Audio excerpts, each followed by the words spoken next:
I doubt very much if I'm the perfect husband. I have a stressful job, and I know sometimes I come home a little grumpy. Maybe I'm not the best provider, either. I'm certainly no millionaire, but we still do all right. We have a nice home, 2 luxury cars. My wife has a closet full of beautiful clothes, and our 8-year-old daughter, Jennifer, has tons of expensive toys. I guess when it really comes down to it, I'm just a simple, hardworking guy who loves his wife and family. Linda and I have been married for almost 12 years, and for the most part, those years have been heaven on earth. I say for the most part because for the last couple of months or so, something just hasn't seemed right between Linda and me. It's hard to put my finger on it, but she's been acting strange, kind of aloof. On numerous occasions, for no reason, she's found fault with something I did or said. That's just not like her. I try discussing it. I asked if she was pissed at me for some unknown reason, but like all women, she'd just say nothing was wrong other than she was a little tired, or that she'd had a bad day.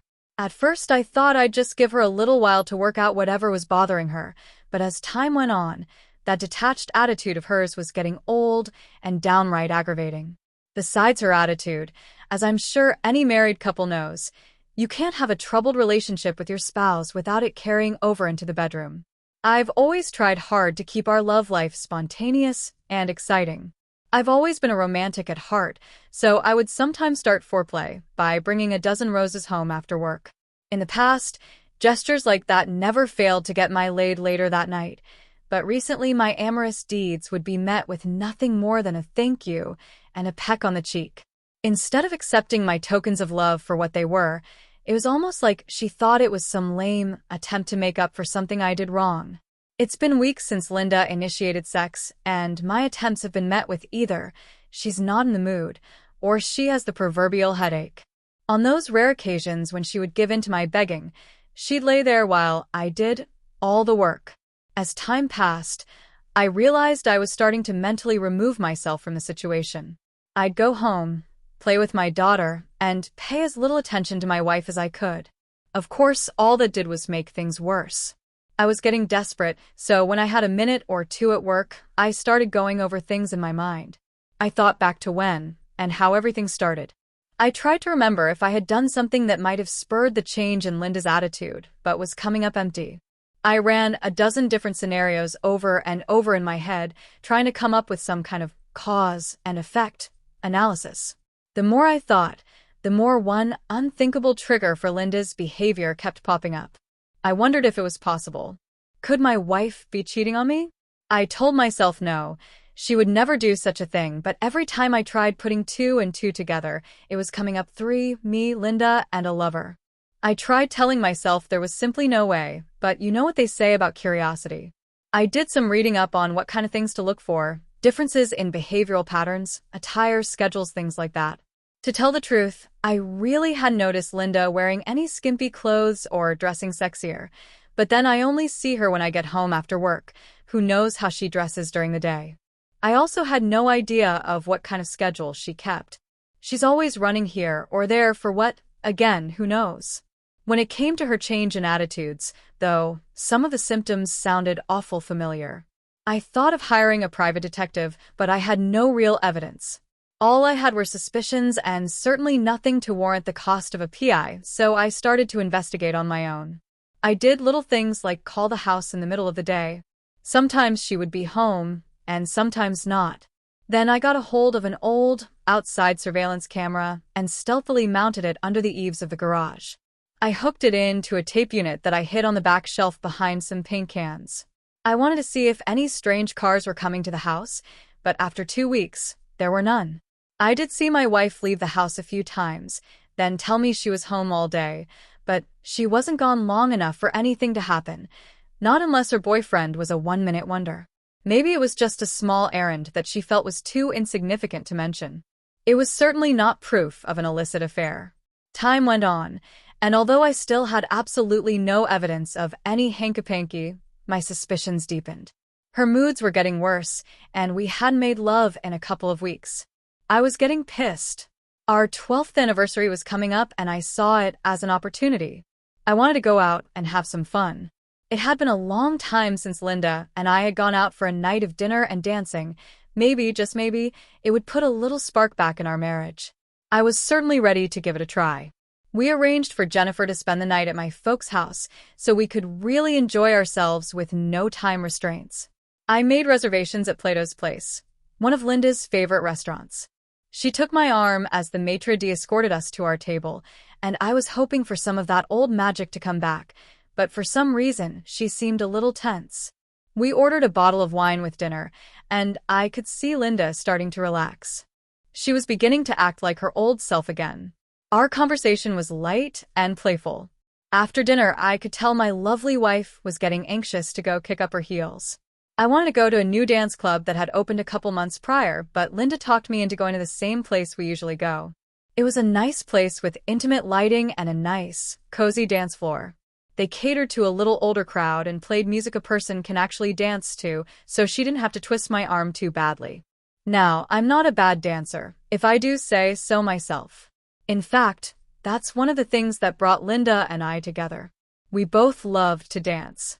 We found a nice, private little table for two, ordered a couple of drinks, took one sip each, then strolled over to show the rest of the people that there was more to dancing than the two-step. It was like old times. We were both having a great time. We became a little tired after dancing for almost an hour straight, so we headed back to our table for a breather. I plunked myself down in the chair, but without sitting, Linda took a sip from her glass of wine, then excused herself to go to the ladies' room. I watched with visions of carnal bliss still to come, as my lovely mate gracefully swayed her hips with each step she took. As I finally broke the focus from my wife's perfect ass, I realized I wasn't the only one whose attention she held. Sitting all alone at a corner table on the other side of the dance floor was a very good-looking guy who was watching Linda's every step. For a second, I thought I saw her make eye contact with him and wondered if they knew each other. As she disappeared into the washroom, I'd swear the guy looked right at me with a smug look on his face, but from that distance, it was hard to tell for sure. The place we were at was strictly a dance club, and I wondered why a guy would come by himself. But then I thought, like Linda, his date was most likely in the ladies' room. I kept a vigil on him out of the corner of my eye while I watched for my beautiful wife to return. Again, as she walked past him on the way back, I was sure I saw them both grin and make eyes at each other. Suddenly, all my suspicions were returning. "Honey, would you mind getting me another glass of wine? This one is stale," Linda asked me as she sat down. I was already feeling uneasy and didn't particularly like the idea of Linda sitting alone while I waited at the bar for some busy bartender to take his time filling my order. I looked around and caught the eye of one of the barmaids. I'd swear Linda looked disappointed as the young lady came to the table to take our drink order. I just knew the evening was about to take a turn for the worse. I could feel it in my bones. I looked back over my shoulder and saw that guy was still sitting there unaccompanied. He was most certainly by himself. "Who's the guy over in the corners?" I asked. I caught her by surprise, and for an instant I thought I saw panic in Linda's eyes. It didn't take her long to recover, though. "What guys?" From the uncomfortable tone in her voice, I was sure I was onto something. "The guy over there, the one you were making googly eyes at on the way to the bathroom," I pressed. "Honey, I don't know what you're talking about," she countered innocently. I didn't make googly eyes at anyone. Just as our drinks came, I saw Linda's eyes quickly flash over my shoulder. I looked over and saw Mr. Lonely walking up to our table. He never even glanced in my direction. He bypassed where I was sitting and looked straight at Linda. "May I have this dance?" he asked her. I piped right up. "No thanks," I snarled. That drew a response. "I was talking to the lady," he smirked derisively. "Yeah. Well, the lady is my wife, and I say who she can and can't dance with." Just then Linda chimed in. "Harry," she said, "you're being rude." "Rude? Do you know this guy?" I could see the question caught her off guard. "He's the one I was talking about. I don't know what you two have going on, but he just walked up and asked my wife to dance without even glancing my direction. That's not only being rude, it's being extremely disrespectful." "Hey, Mac," Mr. Lonely started to interject, but I cut him off. "Do you mind? I'm talking to my wife, and I sure as hell don't need your input." I turned back to Linda and continued. "Hattie asked if I would mind you and him dance together. I may have said okay, but now, not a chance in hell." "Harry," she said, Now with an edge to her voice. You're being silly. There is nothing going on between this gentleman and me, and yes, you and I are married, but you don't own me. I'm not your slave, and if I want to dance with someone, I will. I couldn't believe my wife was talking to me like that. She had never shown me that kind of disrespect. I was boiling mad, and any hopes of spending a nice romantic evening with my wife went right out the window. Still, I was going to try and hold my temper. As I tried to calm myself down, she continued. Honey, I just want to have some fun, she said, now in a much sweeter tone. Linda, it's our anniversary. I want to have fun too, but with you, and sitting here watching you dance with someone else is not my idea of fun, especially when I've asked you not to dance with him. Now you're right, I don't own you, and I can't stop you from dancing with him, but if you do, then you'd better get him to take you home too, because I'll be gone. After 12 years together, I can read Linda like a book. As she looked into my face, her expression was one of anger. I was surprised she couldn't see the same in mine. Well, it's impolite to make this gentleman stand here while we're bickering, so I'm going to dance with him, and we'll talk about this when I come back, she snapped. The jackass had a triumphant smirk on his face as he stretched his hand out for her to take. Linda placed her hand in his as she stood up, and they walked out to the dance floor together. I'm sure they didn't even see me leave, because I was out the door before they even started dancing. I was already 8 blocks away when my cell phone rang. Where the hell are you? Asked Linda in a very contrite voice. I'm on my way home to pack a bag. Why? There was a pause. What the hell are you talking about, pack a bag? Where are you going? I don't know yet. All I know is I'm getting the hell away from you, I said. I've had enough. You can't be serious, Harry. It was just a dance, one lousy dance. You're going to throw 12 years of marriage down the drain over a dance. It has nothing to do with a dance, Linda. Why would you want to stay married to a man you don't love or respect? I'll be honest, I haven't caught you, but I'm pretty sure you're cheating on me. I suspect with the jackass you just danced with. I saw the look you gave each other when you went to the bathroom. When he came over to our table, he gave me the same amount of respect that a guy gives to the husband of a woman he's fucking. None. Harry, she said, now with a softer voice, I do love you, and I respect you. I told you there was nothing going on between that guy and me. I would never cheat on you. Why would you even think that? You got to be kidding. We haven't made love in over 2 weeks. When we do, you don't even participate, you just lay there. You've been grumpy and short-tempered for the last 2 months, and don't tell me you respect me because you don't. You proved that tonight. If you're not having an affair, you're doing one hell of a good imitation of it. There was nothing but silence from the other end of the phone. Finally, I'm sorry, Harry. I didn't realize. I'm sorry for how I acted. I'm sorry for tonight. I'm sorry I gave you cause to think I'm having an affair. She paused for just a moment. I guess I did look at that guy on the way to the ladies' room. He was a good-looking man. I noticed him when we were dancing, and I guess we saw each other at the same time, but I'm not having an affair with him. Please, honey, please just come back and pick me up, we'll talk about it. Nope. As I said, I've had it. I told you if you danced with that guy you would have to find your own way home, and I meant it. I'm pulling in our drive right now. I'll be out of here by the time you get home. If you're having an affair, maybe you should just go home with lover boy and forget about me. Honey, please believe me. I'm not having an affair. Please, look, I'll grab a cab, but please just stay there until I get home. Now I recognized desperation in her voice, quite a difference from earlier. We have to talk this out. Please, I'll be home shortly. She begged before hanging up. I pulled into our drive, went upstairs, and packed a bag. I was out of the house in 12 minutes flat. I wondered if she was really going to take a cab home or if Jackass would drop her off, so I drove down the block, turned off my lights, and waited to see. About 15 minutes later, a yellow cab pulled into the drive. Linda got out and ran into the house. I saw what I wanted to see, so I took off for a motel. Almost immediately, my phone started to ring again. I turned it off. I still had no proof of infidelity, but I had very strong suspicions. I was almost positive Linda and the guy she danced with knew each other. I thought now might be the time for that private detective. If I wasn't home, maybe she'd go to her lover for consoling. The next day, I went through the yellow pages and found the PI with the best ad. I went down to his office and gave him a retainer. After that, I went into work. Tracy, my secretary, told me to call my wife immediately. She said Linda had called 20 times already and something was definitely wrong. I explained that Linda and I were having problems and I was not going to return her calls. I told Tracy to clarify that to her the next time she called. I also called the receptionist in the front lobby and told her not to let Linda back to the offices if she should come by. I wanted to give the PI a chance to see what he could come up with. Now it was just a waiting game. A little later that afternoon, I got a call from Andrea, our neighbor. I knew it would be about Linda, but I didn't want to seem rude, so I took the call. "Harry," she started, "Linda told me what happened the other night.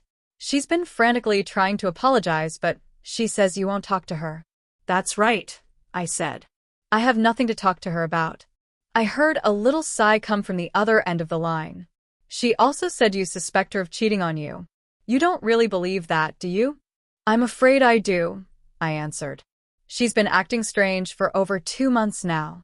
The other night just substantiated my suspicions." "Substan," she said, "all she did was dance with some guy." "No, that's not quite true. I saw them looking at each other before he ever came over to the table. He was extremely rude to me and Linda sided with him and followed right in his footsteps. I warned her of the consequences if she danced with that asshole, but she didn't care. I'm almost sure those two are lovers." "Harry, come on. I'm sure you're wrong. I've lived next door to you guys for years. I believe I would know if Linda was cheating on you, and I have never seen any evidence of it. I've never seen any strange cars over there. I've never seen any strange men. Please, she knows that dancing with that guy was wrong. She said she got angry because you said she couldn't dance with him, but she thought about what you said and she realizes you were right. Believe me, Harry, I know Linda, and she's not cheating on you. She loves you, you know that as well as I do." "I'm not so sure anymore, Andrea. She was not acting out of love the other night, that's for sure. Please, Harry, please just talk to her. You're never going to resolve anything if you won't talk to her." I knew she was right, of course, but I wanted to buy some time for the PI. "Andrea, do me a favor. Tell her I'll call her in a couple of weeks. I still have some thinking to do." Again I heard a sigh. "Okay, Harry," she said. "I'll tell her, but please, please call her then. Will you promise me, please?" "I promise," I told her. We said our goodbyes, and it started me thinking again. Andrea and her husband, Don, were good friends of ours. I couldn't picture Andrea lying to me. If Linda was cheating on me, she was being very discreet about it. For the next 2 weeks, I was on pins and needles. I checked in with the investigator a couple of times, but all he'd say was that he had nothing to report yet. He finally called and asked me to come by his office. My stomach was in knots when I sat down. He pushed a manila packet across his desk toward me. My hand was shaking as I picked it up. "You can skip all the boring stuff," he said as I opened the first page of his report. "Just go to the bottom of page 5. I nervously thumbed through the pages until I found what I was looking for: proof. After a thorough investigation, this office has uncovered no evidence to support clients' suspicions of infidelity on behalf of his spouse. I think my jaw dropped to the floor. I wasn't sure how I should react. Of course it was good news, great news, but I was so certain she was cheating. "Are you sure?" I asked, looking back up at the man across the desk. "Mr. Fremont, I've had a man covering every move your wife has made for the last 2 weeks.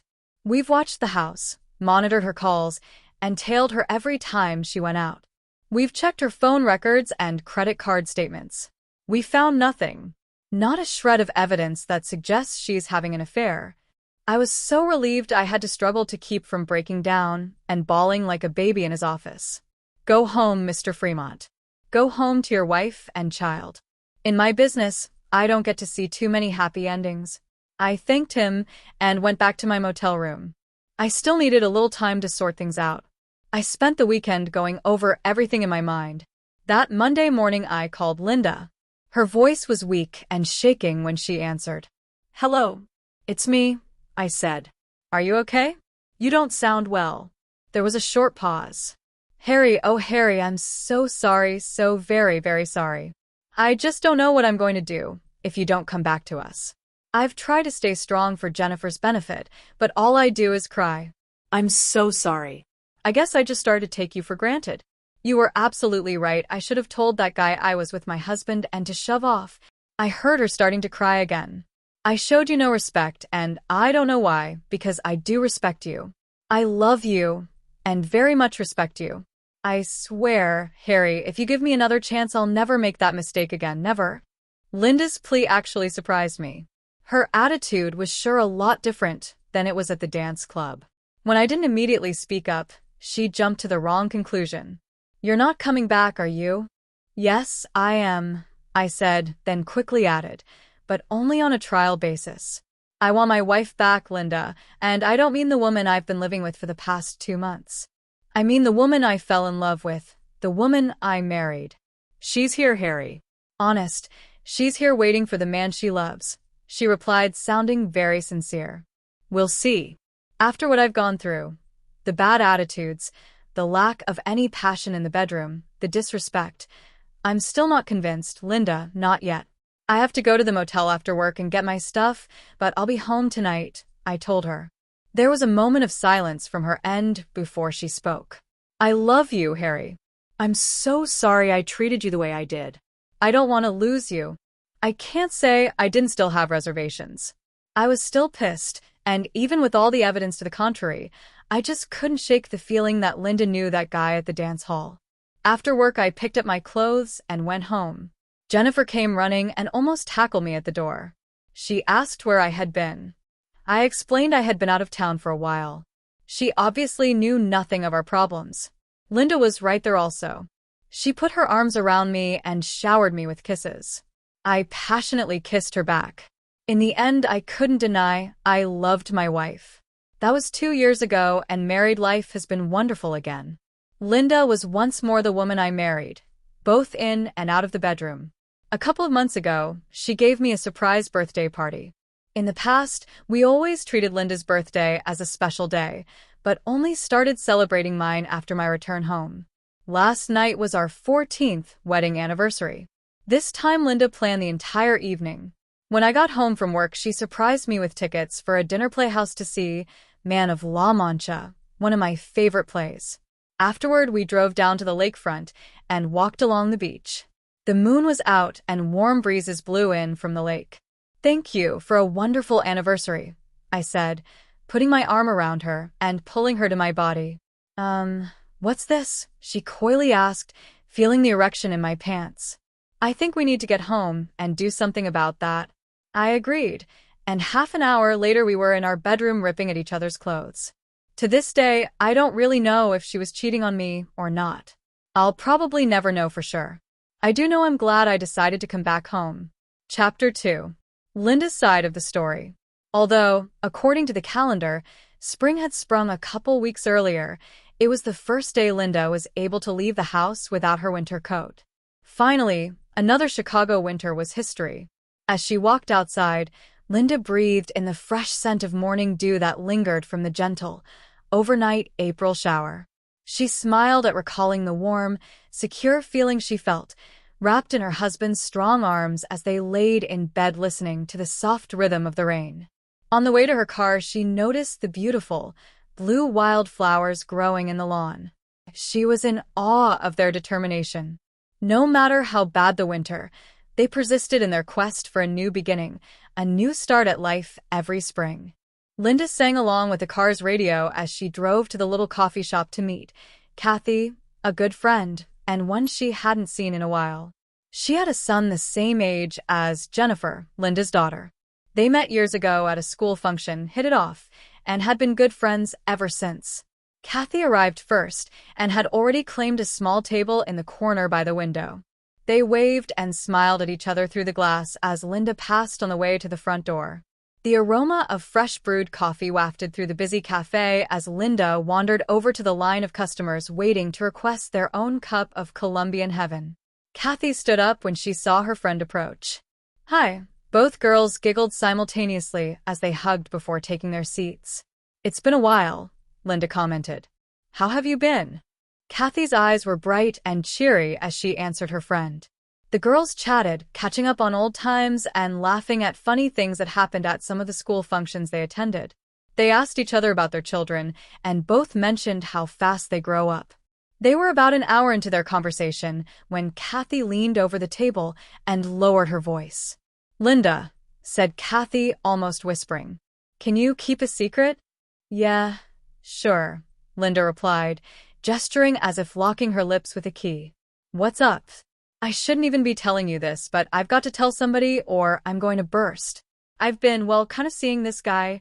Linda's head quickly rose from sipping her coffee to look her friend in the eye.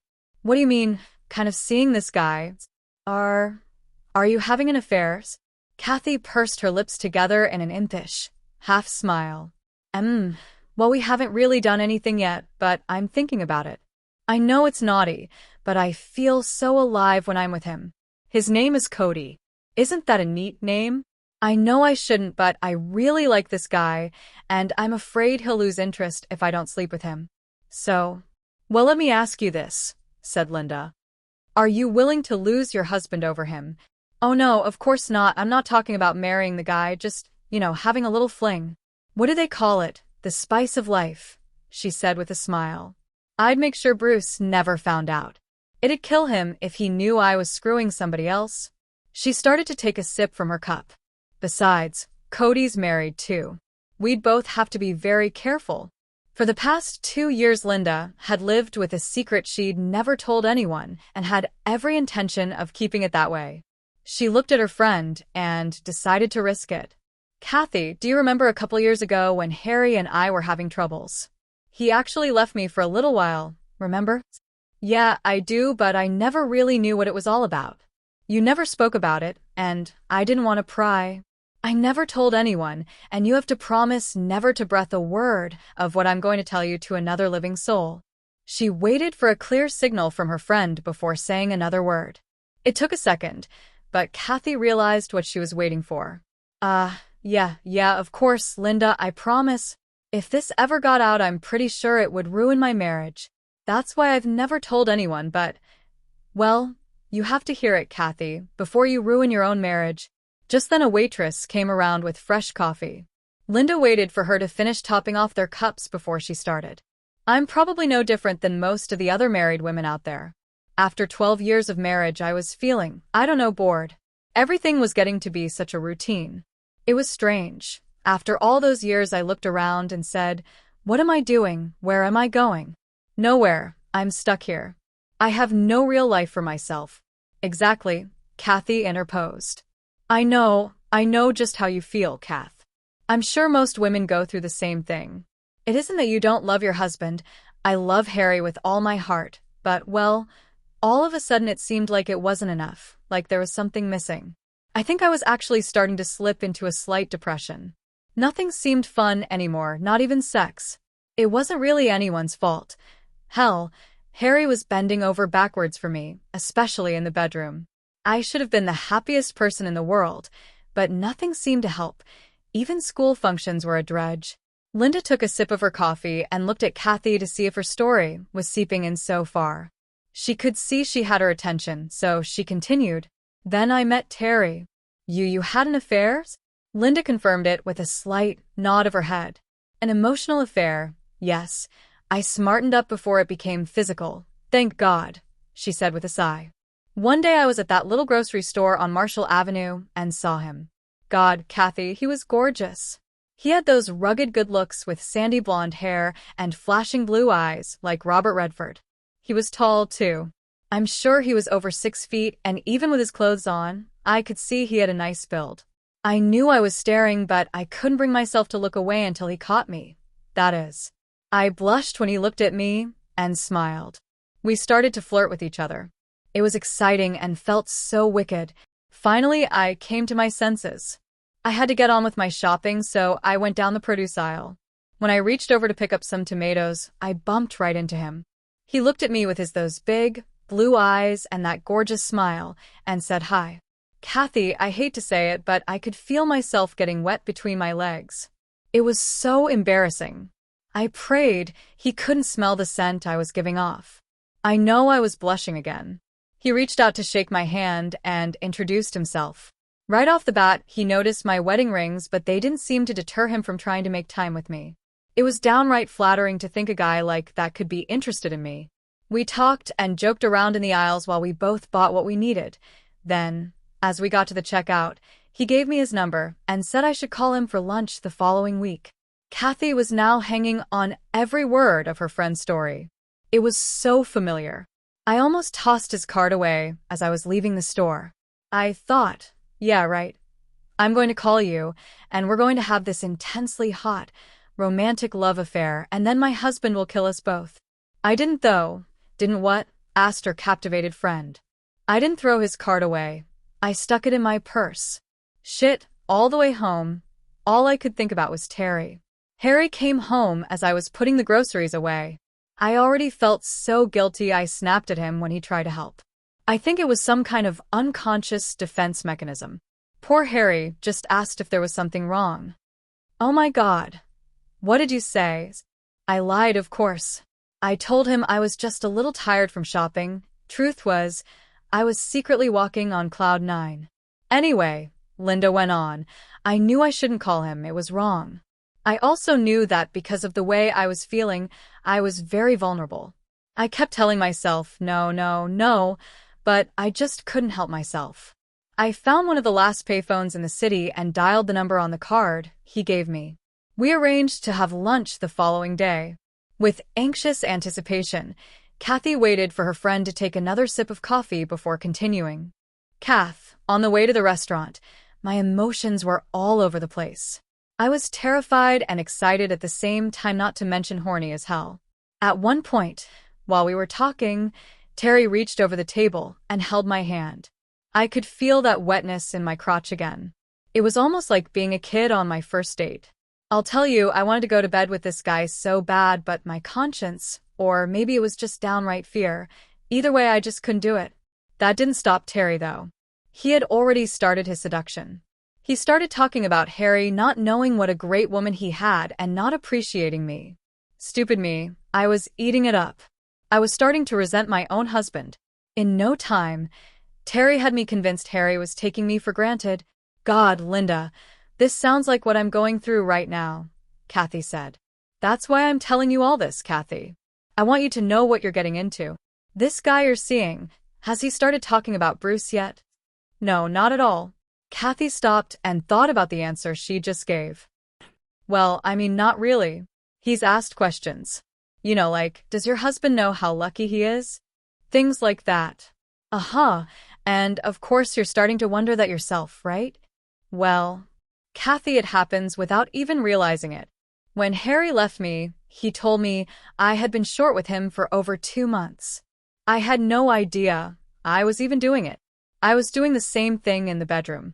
I just couldn't bring myself to be passionate with a man who I thought was taking me for granted.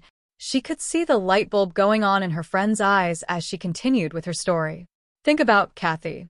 What kind of man has an affair with a married woman? Can you imagine Bruce doing it? Bruce? No, of course not. He'd never do anything like that. Uh-huh. So why risk your marriage over someone who would? Asked Linda.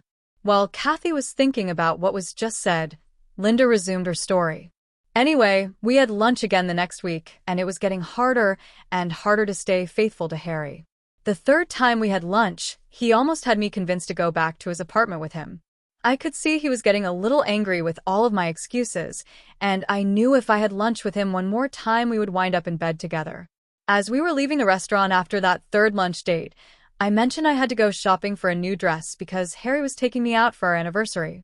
I told him we'd probably go to a dance club we used to go to. Harry had been talking a lot about all the fun we used to have there and how we used to dance the night away. Terry immediately seized the opportunity. He said he was going to be there to dance with me.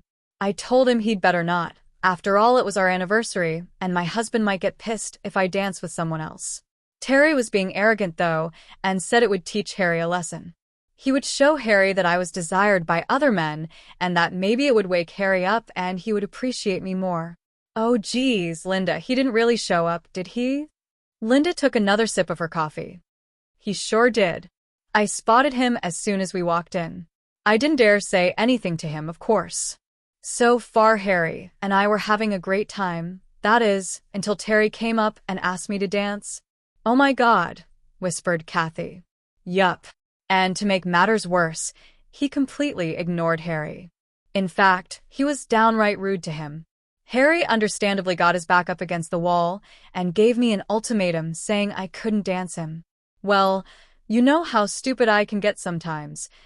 I got angry and said I was going to dance with him anyway. Harry told me he wouldn't be there when we got back off the dance floor, but people say things like that all the time. Who believes them?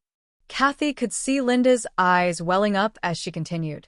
As we started to dance, I told Terry he shouldn't have acted like that in front of Harry. I asked him why he had to be so rude. He said he wanted to put Harry in his place. That pissed me off. Of course, Terry held me real close on the dance floor.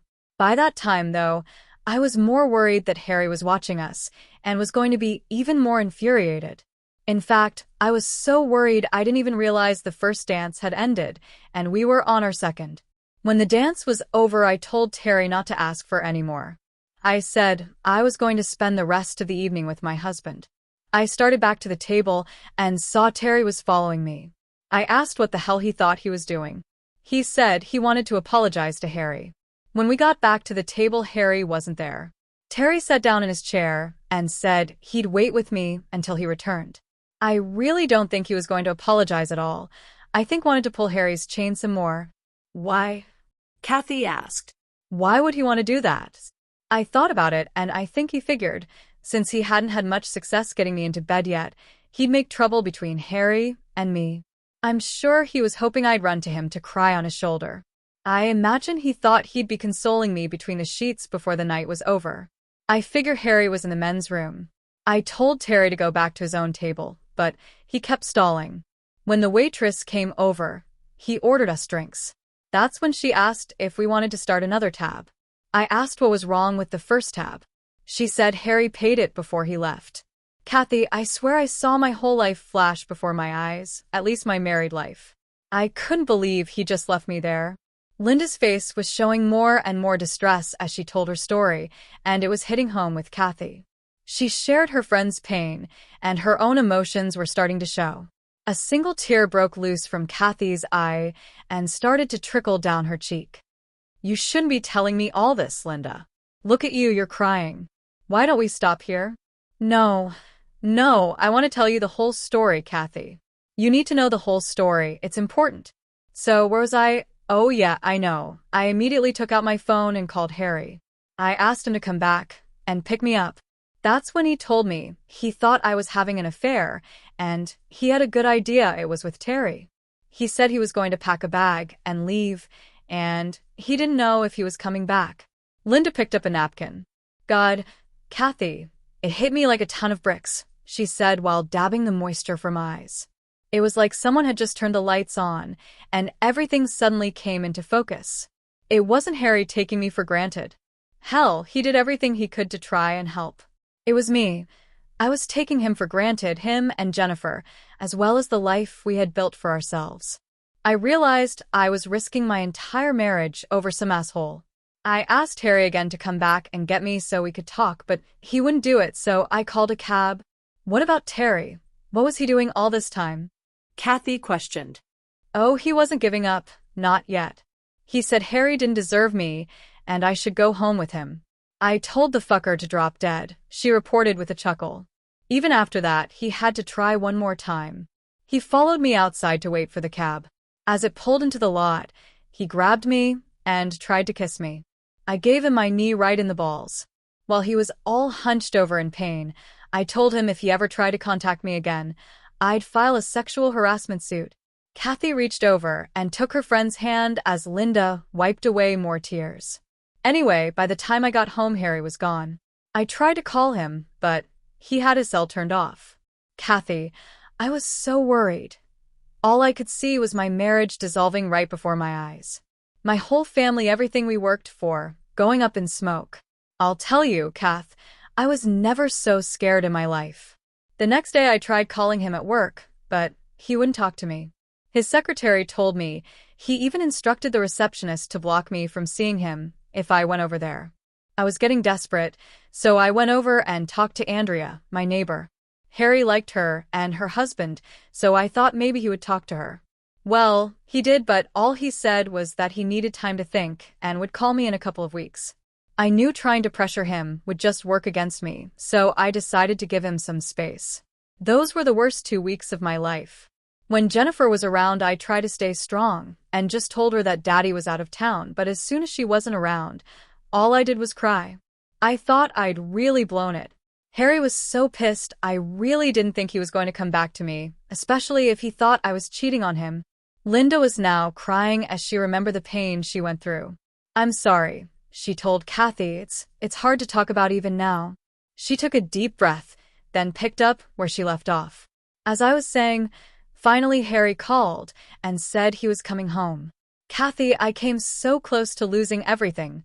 Believe me, it made me realize what I had and how unbelievably lucky I was.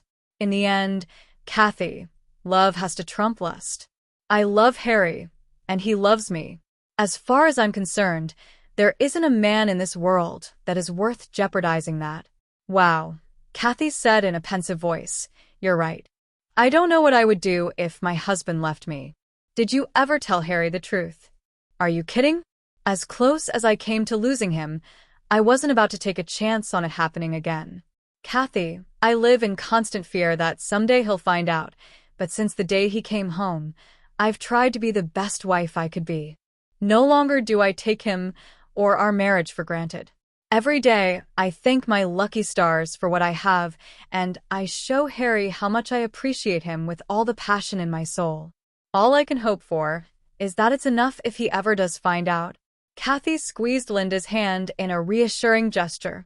I am so glad you told me your story. You've stopped me from making a big mistake, Linda. Thank you. The two girls talked for just a few more minutes, then made tentative plans for the next time they got together, before saying goodbye. Linda was feeling good and knew she had just saved a friend from making a terrible decision. She pulled into her drive in plenty of time to greet her daughter with a kiss and an after-school snack. Damn, she thought to herself, Jennifer is growing up so fast. She'll soon be 10 years old. Where does the time go? When Harry came home from work, Linda greeted her man with hugs and kisses. She had never talked about that painful period of their marriage until that day. Talking to Kathy just reminded her again of what a wonderful life she and Harry had built for themselves. Later that night, as Harry laid next to her, wrapped in a blissful sleep, Linda rolled on her side and propped herself up on her elbow. She stared at the lines in his face that come from normal aging and remembered when each one showed up. With an almost imperceptibly faint touch, she traced the outline of a few of the later ones. Her heart pounded with admiration and love for the flesh and bones man who lay at her side. Quietly, Linda leaned down and touched her lips to his, but as their lips met, Harry's turned up at the sides, forming a big grin. He threw his arms around his lovely wife and pulled her down into a passionate kiss. I thought you were asleep, whispered Linda. Actually, I was laying here thinking about what to get Jennifer for her birthday, he remarked. You know what she really needs? What? A baby brother or sister? This wasn't a complete surprise. They had debated about having another child, but never really came to a decision. Linda smiled.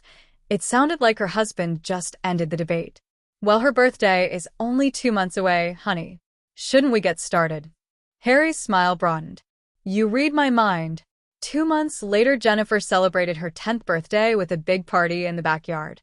Mom and Dad invited all her friends, and there was plenty of ice cream and cake for everyone. After the party, Linda and Harry surprised their daughter with yet another expensive toy and the news of a brand new baby brother.